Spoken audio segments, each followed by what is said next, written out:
Hello everyone, আরেকটি ভিডিওতে আপনাদের সকলকে স্বাগতম। এই ভিডিওতে আমরা ভেক্টরের ডট প্রোডাক্ট বা ডট গুণ দেখব। ওকে, সো আমি অলরেডি দুইটা ভেক্টর রেডি করে রাখছি, একটা হচ্ছে ভেক্টর এ আর একটা হচ্ছে ভেক্টর বি। আমি যদি এই দুইটা ভেক্টরের ডট গুণন দেখতে চাই তাহলে এটা খুবই ইজি।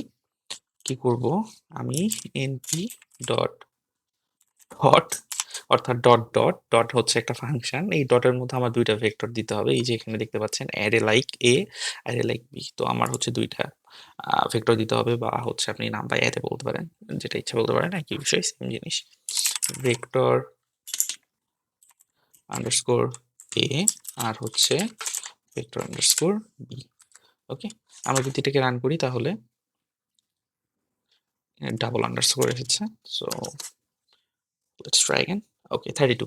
সো আমার দুইটা ভেক্টরের ডট গুণন এখানে হয়েছে।